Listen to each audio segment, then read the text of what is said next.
Hey, good day everyone. Hope you all good and you have seen my lecture 4th of redox reaction in which we have seen the rules to assign oxidation number.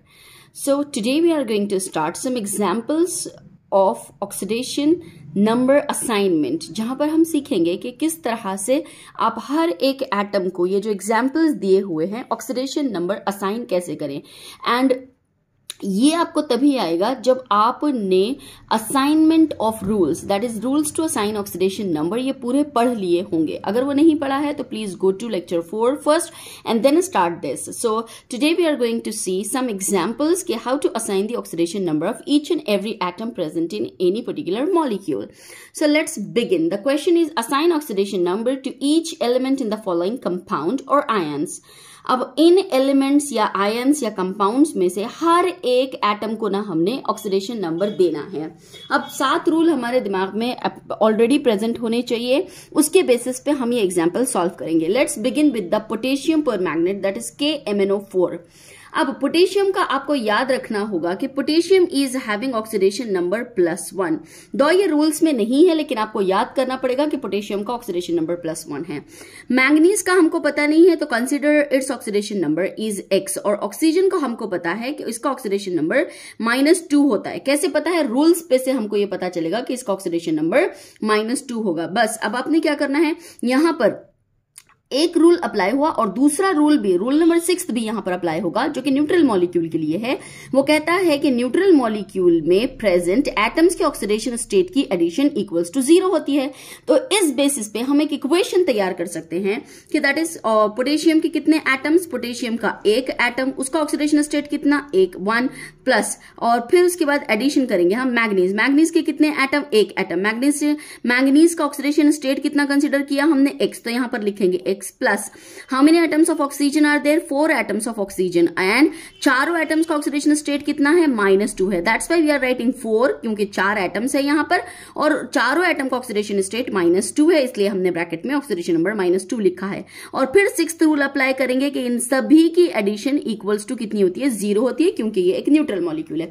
इतना हो गया तो बस आपका problem solve हो गया. अब आप सब इजीली सॉल्व कर सकते हो. दैट इज +1 और ये +X, 4 to the 8, that is -8 over here and that is 0. Now solve it.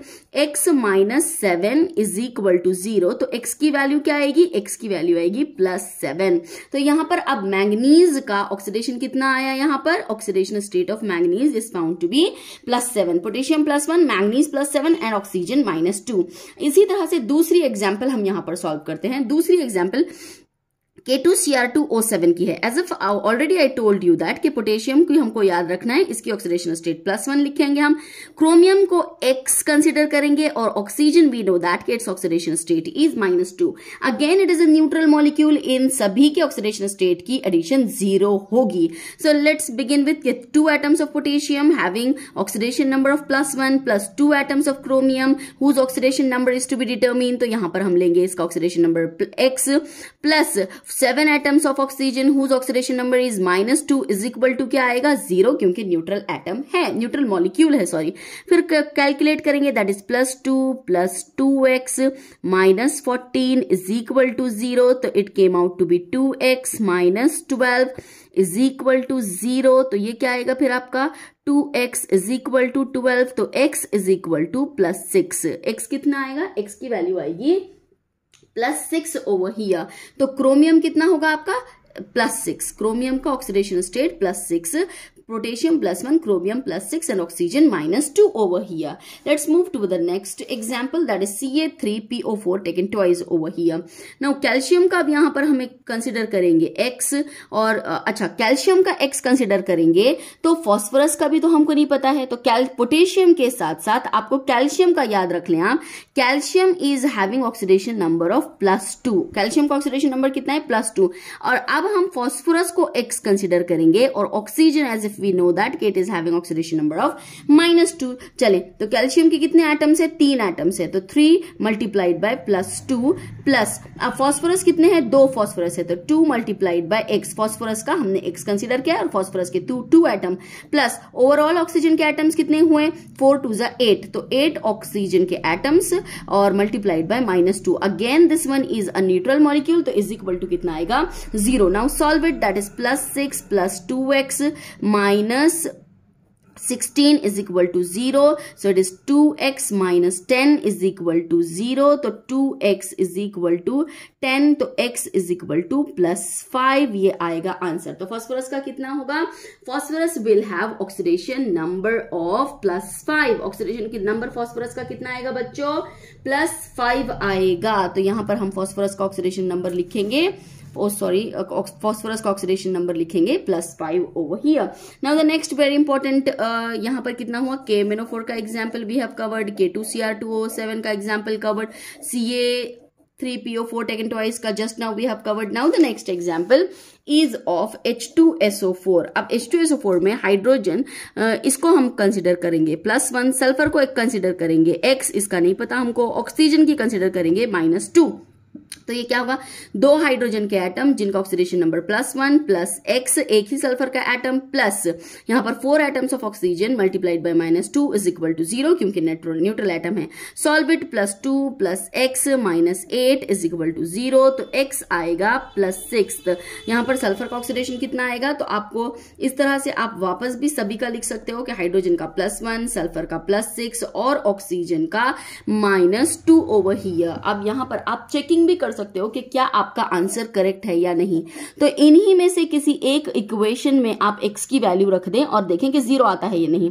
2 plus, अगर x की वैल्यू यहां पर हम 6 रखेंगे तो 2 + 6 is equal to 8, 8 - 8 is equal to 0, तो 0 is equal to 0, that means that कि हमारा आंसर करेक्ट है। इसी तरह से आप हर क्वेश्चन का चेकिंग कर सकते हो कि क्या आपका क्वेश्चन करेक्ट है। इन्हीं में से किसी एक इक्वेशन को लेके जो वैल्यू आती है उसमें पुट करें और अगर इक्वल्स टू 0 आता है तो इट मीन्स दैट के you are correct.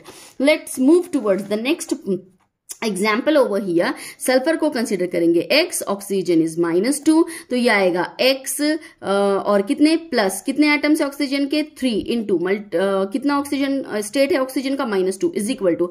अब क्योंकि ये पॉली एटॉमिक आयन है, रूल 7 कहता है कि इनके ऑक्सीडेशन की सम, अगर ये पॉली एटॉमिक आयन है तो उसके चार्ज के बराबर होती है, तो यहां पर लिखेंगे हम -2। Just solve it, that is x -6 is equal to -2, तो x इज इक्वल टू +4। तो सल्फर का ऑक्सीडेशन स्टेट यहां पर कितना आएगा बच्चों, +4 आएगा। अगेन PtCl6 2-, तो प्लैटिनम का कंसीडर करें x, क्लोरीन का हमें पता है -1, रूल में दिया हुआ है क्लोरीन का है -1, तो आप क्या करेंगे यहां पर, just make a equation that is x -6 into -1 is equal to कितना, -2, तो x माइनस कितना, x -6 -1 इसका है, x +6 इज इक्वल टू -2, तो कितना आंसर आएगा यहां पर, -8। Platinum should be, answer would be +2, 6 into +6, sorry minus कहां से आएगा यहां पर, x प्लस होगा ना, सॉरी अब x +6 into, that's why that is -6, यहां पर जाकर ये +4 हो जाएगा, +6 हो जाएगा, तो x is equal to +4 over here. तो प्लैटिनम का कितना ऑक्सीडेशन नंबर आएगा, +4। इसी तरह से हम वैनेडियम का निकालेंगे, वैनेडियम को x कंसीडर करें, ऑक्सीजन का -2, तो 2 moles of vanadium, x +7 into -2 is equal to -4. After solving this, आपका वैनेडियम का ऑक्सीडेशन नंबर क्या आएगा, देखिए 2x - 14 is equal to -4, तो 2x is equal to 14 - 4, that is 10, तो x is equal to how much it is, x is equal to +5, x is equal to +5, so vanadium should be +5। अब यहां पर हम ये एग्जाम्पल देखेंगे, you do it, यहां पर x कंसिडर करें और यहां पर -2 कंसिडर करें, मेक अ इक्वेशन बनाएं और फिर पता करें कि इसका ऑक्सीडेशन नंबर कितना आता है क्लोरीन का। ऐसे ही यहां पर +1 लें, कार्बन को x कंसिडर करें, ऑक्सीजन को -2 कंसिडर करें, make an equation and find out the oxidation number of carbon over here. Let's see this one. ये बड़ी इंपॉर्टेंट एग्जाम्पल है। यहां पर हमको फ्रैक्शन में भी किस तरह से ऑक्सीडेशन नंबर आते हैं ये पता चलता है। कंसीडर सल्फर को x, oxygen is -2। Make a equation first of all, 4 atoms of sulfur whose oxidation number we have decided to be x plus 6 atoms of oxygen whose oxidation number is -2 is equal to polyatomic ion वाला charge that is -2। तो 4x plus minus it is 12 is equal to -2। तो 4x is equal to 10, तो x is equal to 10/4, तो x की value आएगी 2.5। Now plus 2.5, it means that के oxidation number आपके किस में होते हैं, ऑक्सीडेशन नंबर फ्रैक्शंस में भी होते हैं। ऐसा क्यों हुआ? It is because of the structure of S4O6 2- structure की वजह से हुआ। क्या मतलब स्ट्रक्चर की वजह से हुआ? तो देखिए यहां पर क्या होता है स्ट्रक्चर S4 ये है structure 1 2 3 and 4। This is 4 sulphur के मॉलिक्यूल, जहां पर ये लास्ट वाले डबल बॉन्ड ऑक्सीजन से अटैच्ड होते हैं और एकदम टर्मिनल वाले सिंगल बॉन्ड ऑक्सीजन जहां पर एक माइनस चार्ज है। मिडिल वाले सल्फर की ऑक्सीडेशन स्टेट 0 होती है, 0 लिखेंगे हम यहां पर, और इसकी भी 0 होती है। और यहां पर इन सल्फर की ऑक्सीडेशन स्टेट होती है +5+5। तो क्योंकि हर सल्फर की ऑक्सीडेशन स्टेट यहां पर डिफरेंट है, तो एवरेज लिया जाएगा, दैट इज +5 +0 0 +0 0 +5, तो दैट इज 10 डिवाइडेड बाय 4, तो अगेन सेम एवरेज आएगा, दैट इज 2.5। तो यहां पर because of the structure and having the different oxidation numbers of sulfur, we are having the average oxidation number of 2.5। तो इस तरह से आपका ऑक्सीडेशन नंबर ये फ्रैक्शन में भी होता है। Hope you got the examples of oxidation number over here. Now आपने ये सारे सॉल्व करे, एग्जैक्टली सेम आप रूल्स अप्लाई करोगे और इन सभी के ऑक्सीडेशन नंबर पता करोगे। दिस इज फॉर यू कि आप इसको पता करेंगे। अगर आपको रूल्स याद नहीं है बच्चों, तो वापस से मैं एक बार बता दूं कि रूल्स अगर याद नहीं है तो आपको वापस जाना पड़ेगा, रूल्स को लर्न करना पड़ेगा, and then you are able to solve all these problems very easily. Just you have to put the oxidation number, make an equation and find out the oxidation numbers of each and every element given in the examples. Now next topic जो हम यहां पर cover करने वाले हैं, that is redox reaction in terms of oxidation number। अब हमने क्या देखा था कि हमने ऑक्सीडेशन और रिडक्शन, एक क्विक वापस बताती हूँ, ऑक्सीडेशन और रिडक्शन की आप जाके सेकेंड और थर्ड लेक्चर में देख सकते हो कि ऑक्सीडेशन और रिडक्शन के बहुत सारे यहाँ पर हमने 5 पॉइंट्स लिखे थे। चले वो पॉइंट्स आप पीछे जाके देखें, लेकिन 6th पॉइंट में यहाँ पर और एक नया पॉइंट हम यहाँ पर इंक्लूड करने वाले हैं। हमें नहीं पता कि इलेक्ट्रोनेगेटिव एलिमेंट कौन है, इलेक्ट्रोपॉजिटिव एलिमेंट कौन है, लॉस ऑफ इलेक्ट्रॉन हो रहा है या गेन ऑफ इलेक्ट्रॉन हो रहा है, कुछ नहीं। हम चाहते हैं कि एक डिफरेंट तरीके से हम पहचाने कि ऑक्सीडेशन और रिडक्शन हो रहा है या नहीं, या ये रिएक्शन रिडॉक्स है या नहीं। तो we can use the oxidation number method over here, कि ऑक्सीडेशन नंबर से हम पता कर सकते हैं कि किसका ऑक्सीडेशन और किसका रिडक्शन हो रहा है। तो let's see over here. Now अब ये यहां पर पहला रूल अप्लाई होगा कि फ्री एलिमेंटल स्टेट का ऑक्सीडेशन नंबर होता है 0। मोनोएटॉमिक आयन में जितना चार्ज होता है उतना ही उसका ऑक्सीडेशन नंबर होता है, तो इसका ऑक्सीडेशन नंबर आएगा +2। आयरन का ऑक्सीडेशन नंबर होगा अगेन प्लस, और कॉपर का ऑक्सीडेशन नंबर होगा 0। अब हमें अगर नहीं पता कि लॉस और गेन ऑफ इलेक्ट्रॉन किसका हो रहा है, या फिर हम बताना नहीं चाहते कि लॉस और गेन और इलेक्ट्रॉन किसका हो रहा है, तो हम क्या कर सकते हैं, ऑक्सीडेशन नंबर निकालो और बस ऑक्सीडेशन नंबर बढ़ रहा है या घट रहा है उस बेसिस पे बता दो कि कौन ऑक्सीडाइज हो रहा है और कौन रिड्यूस हो रहा है। तो लेट्स सी, आयरन था, आयरन से Fe+2 बना, मतलब यहां पर 0 2 +2 ऑक्सीडेशन नंबर हुआ, तो ऑक्सीडेशन नंबर इंक्रीजेस। मैं यहां पर लिखूंगी ऑक्सीडेशन नंबर इंक्रीजेस, यहां पर ऑक्सीडेशन नंबर इंक्रीज हुआ। Let's see about the copper. Copper +2 से ये कॉपर बना, जहां पर +2 ऑक्सीडेशन नंबर से 0 ऑक्सीडेशन नंबर हुआ, मतलब ऑक्सीडेशन नंबर डिक्रीज हुआ, ऑक्सीडेशन नंबर डिक्रीजेस। तो अब आप क्या करोगे, 2 टर्मिनोलॉजीज याद रखोगे कि जब ऑक्सीडेशन नंबर इंक्रीज होता है, oxidation number increases, the species undergoing into the oxidation. और एक बात याद रखेंगे कि ऑक्सीडेशन नंबर जहां पर डिक्रीज होता है तो वहां पर स्पीसीज हम कहेंगे कि रिडक्शन के प्रोसेस में जा रही है। बस ये 2 बड़े इंपॉर्टेंट बातें अगर आपने याद कर ली ना, तो आपका ऑक्सीडेशन और reduction in terms of oxidation number आपको बहुत ही आसानी से बोलना आएगा। कि देखिए आयरन ने Fe ने Fe+2 आयंस बनाया तो ऑक्सीडेशन नंबर 0 से +2 में इंक्रीज हुआ। हमने कहा कि जहां पर ऑक्सीडेशन नंबर इंक्रीज होता है वो स्पीसीज कौन सी प्रोसेस में जाती है, वो जाती है ऑक्सीडेशन में। तो हम कहेंगे कि ऑक्सीडेशन किसका हुआ, आयरन का, पेन। ऑक्सीडेशन किसका हुआ, आयरन का, ओ माय गॉड, पेन। तो ऑक्सीडेशन हुआ इसका, किसका, आयरन का हुआ ऑक्सीडेशन। एंड देन कॉपर यहां पर +2 से 0 हुआ तो ऑक्सीडेशन नंबर डिक्रीज हुआ। तो जहां पर हमने कहा कि जहां पर ऑक्सीडेशन नंबर डिक्रीज होता है तो वो जाता है कौन सी प्रोसेस में, वो जाता है रिडक्शन वाली प्रोसेस में। और सेम चीज अगर हमको यहां पर बताना है कि रिड्यूसिंग एजेंट कौन है, तो जिसका हुआ ऑक्सीडेशन वो है रिड्यूसिंग एजेंट, जिसका हुआ रिडक्शन वो है ऑक्सीडाइजिंग एजेंट। और क्योंकि साइमल्टेनियस ऑक्सीडेशन और रिडक्शन हो रहा है तो ये एक रिडॉक्स रिएक्शन भी होगी। ये एक रिडॉक्स रिएक्शन है जहां पर ऑक्सीडेंट कौन है, ऑक्सीडेंट कहेंगे मतलब कि ऑक्सीडाइजिंग एजेंट कौन है, ऑक्सीडाइजिंग एजेंट है कॉपर +2। और रिडक्टेंट कौन है, दैट इज रिड्यूसिंग एजेंट कौन है, रिड्यूसिंग एजेंट है Fe। तो ये हुआ आपका आंसर कि हम आइडेंटिफाई भी कर सकते हैं कि क्या ये रिडॉक्स रिएक्शन है, इसमें से ऑक्सीडेंट और रिडक्टेंट कौन है। ये सारी बातें सिर्फ दो चीज पे पता कर सकते हो आप, ऑक्सीडेशन नंबर इंक्रीजेस उसका हुआ ऑक्सीडेशन, और ऑक्सीडेशन नंबर डिक्रीजेस उसका हुआ रिडक्शन ओवर हियर। तो सिंपली ऑक्सीडेशन नंबर असाइन करें, बढ़ रहा है तो कहें उसका ऑक्सीडेशन हो रहा है, और घट रहा है तो कहें उसका रिडक्शन हो रहा है। तो एक पॉइंट यहां पर बढ़ाएंगे हम, पीछे जाकर आप देखेंगे 5 पॉइंट्स क्या है ये, कि ऑक्सीडेशन नंबर क्या होता है, यहां पर इंक्रीज होता है और यहां पर ऑक्सीडेशन नंबर डिक्रीज होता है। और बच्चों ये ना, ये एक नोटेशन है जो मैं बता रही हूं, मैं लिखती हूं, ये आपको नहीं चलेगी, ये एग्जाम्स में नोटेशन बस याद रखने के लिए मैंने इस तरह का सिंबल यहां पर पेश किया है। Now let's move towards the example. अब हम क्या है एग्जाम्पल देखेंगे कि identify whether the following reactions are redox reactions, और identify oxidants reductants in the reaction. अब पता करना है कि क्या गिवन रिएक्शन एक रिडॉक्स रिएक्शन है और इनमें से ऑक्सीडाइजिंग एजेंट और रिड्यूसिंग एजेंट कौन है। आपको ये ऑक्सीडेशन नंबर मेथड से पता करना है, ऑक्सीडेशन नंबर निकालना है और बस बोलना है कि ऑक्सीडेशन किसका हुआ, रिडक्शन किसका हुआ एंड ऑल।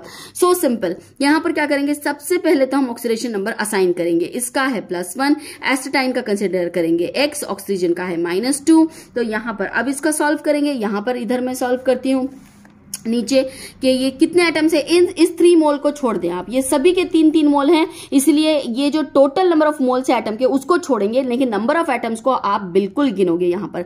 तो यहां पर देखेंगे हम हाइड्रोजन, 3 एटम्स हाइड्रोजन के, +1 प्लस एस का x प्लस कितने एटम्स ऑक्सीजन के, 3 जिनका -2, और न्यूट्रल एटम है तो 0, तो +3 plus x -6 is equal to 0, तो x -3 इज इक्वल टू 0, तो x is found to be +3। तो एस की बजाय क्या लिखेंगे हम, x इज +3। और Br, फिर Br को x कंसिडर करेंगे, ऑक्सीजन हमें पता है -2, ये भी यहां पर सॉल्व करेंगे, that is x -3 into -2 is equal to, ये एटम है पॉलीएटॉमिक आयन है तो -1 आएगा, तो x माइनस, सॉरी यहां पर प्लस आता है यार, ऑक्सीडेशन स्टेट की जमा होती है बच्चों, तो ये प्लस आएगा, तो ये -6 इज इक्वल टू -1, तो x का वैल्यू क्या आएगा, +5। तो यहां पर लिखेंगे हम x का वैल्यू आ गया +5। अब देखेंगे यहां पर इधर ब्रोमीन कितना, -1, सभी का असाइन करना है, और H3SO4 में भी इसका हाइड्रोजन +1 कंसीडर करोगे, AS x कंसीडर करोगे, ऑक्सीजन -2। चले इसको भी सॉल्व करते हैं हम, थर्ड वाले को भी, कि 3 एटम्स ऑफ हाइड्रोजन सबका +1 प्लस AS का x और +4 इंटू -2 इज इक्वल टू 0, तो यह आएगा +3 plus x -8 is equal to 0, तो x is found to be कितना आएगा, ये +5, x का वैल्यू कितना आएगा, +5 आएगा, तो S इज इक्वल टू +5। अब देखेंगे हम यहाँ पर कि सबके ऑक्सीडेशन स्टेट हमने असाइन कर लिए। नाउ वी विल सी कि किसका ऑक्सीडेशन नंबर बढ़ रहा है, किसका ऑक्सीडेशन नंबर कम हो रहा है। तो देखें यहां पर AS from +3 to converted into +5, +3 to +5 oxidation number increases, इसका मतलब ये स्पीसीज जा रही है किसमें, ऑक्सीडेशन में। एंड देन Br का +5 था तो कितना हुआ, Br का +5 से हुआ -1, मतलब ऑक्सीडेशन नंबर डिक्रीजेस। और जब ऑक्सीडेशन नंबर डिक्रीज होता है तो मतलब ये पर्टिकुलर स्पीसीज कौन सी प्रोसेस में जा रही होगी, रिडक्शन में जा रही होगी। और जिसका होता है रिडक्शन वो होता है ऑक्सीडाइजिंग एजेंट, और जिसका होता है ऑक्सीडेशन वो होता है एक reducing agent. As if oxidation number increases and decreases in the following reaction और oxidation and reduction is taking place, तो हम कहेंगे yes it is a redox reaction. जहां पर रिड्यूसिंग एजेंट कौन है, रिड्यूसिंग एजेंट है आपका H3ASO3, और ऑक्सीडाइजिंग एजेंट कौन है, ऑक्सीडाइजिंग एजेंट होगा BrO3-। तो ये रहा आपका आंसर कि हाँ ये रिएक्शन रेडॉक्स रिएक्शन है कि, और इसमें ऑक्सीडेंट कौन है BrO3-, रिडक्टेंट कौन है H3ASO3-। तो इस तरह से आपने क्वेश्चंस को सॉल्व करना है। Hope you got all the process of the finding out redox reactions, identification of redox reaction, oxidant, reductant and all. If you want, so please take a screenshot of it and then write in your notebooks please. इसी तरह के questions अगर आप बार बार solve करोगे तो आगे आने वाला जो इंपॉर्टेंट टॉपिक है कि बैलेंसिंग करना रेडॉक्स रिएक्शन को, तो वो हम बड़ी आसानी से कर पाएंगे। लेट्स सी कि ये रेडॉक्स रिएक्शन है या नहीं, और इसमें ऑक्सीडेंट और रिडक्टेंट कौन है। तो हाइड्रोजन, इसको हम असाइन करेंगे पहले oxidation number that is +1, fluorine that is -1, oxygen हमें पता है it is -2, hydrogen it is -1, again hydrogen +1, oxygen का ऑक्सीडेशन नंबर -2 और फ्लोरीन -1। लेट्स सी, हाइड्रोजन तो +1 ही है, फ्लोरीन भी -1 से -1 ही रहा, हाइड्रोजन भी +1 से +1 ही रहा, ऑक्सीजन भी -1 से -2 से -2 ही रहा।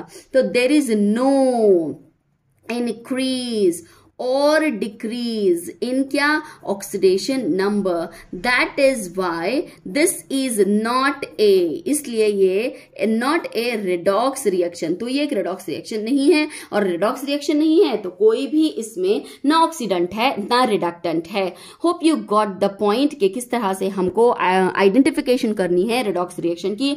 सबसे पहले तो हमको क्या करना है, असाइन करना है ऑक्सीडेशन नंबर। ऑक्सीडेशन, अब मैं बताऊं आइडेंटिफाई करने के लिए स्टेप्स क्या होंगे। सबसे पहले असाइन करो oxidation number. Oxidation number assign करने के बाद फाइंड करो कि ऑक्सीडेशन नंबर कहां बढ़ रहा है और कहां कम हो रहा है। जहां बढ़ रहा है कहो कि वहां ऑक्सीडेशन हो रहा है, जहां कम हो रहा है कहो कि वहां पर रिडक्शन हो रहा है। और जब ये आप पता कर लोगे तो आसानी से आप ऑक्सीडाइजिंग एजेंट और रिड्यूसिंग एजेंट को बता सकोगे। Now take this reaction for your homework, कि इसे बताएं आप कि is this a redox reaction और which is the oxidising and reducing agent over here. So hope you understand the topic. आज हमने कवर किए हैं कि किस तरह से असाइन करते हैं ऑक्सीडेशन नंबर और फिर फाइंड आउट करते हैं कि क्या ये रेडॉक्स रिएक्शन है या नहीं है। Hope you got the lecture और आपको ये पूरा समझ में आया होगा। प्लीज इसके नोट्स बनाएं, लर्न करें, चैनल को सब्सक्राइब करें, वीडियो को लाइक करें, कमेंट करें कि आपको लेक्चर कैसा लगा, and see you in the next lecture. Thank you all.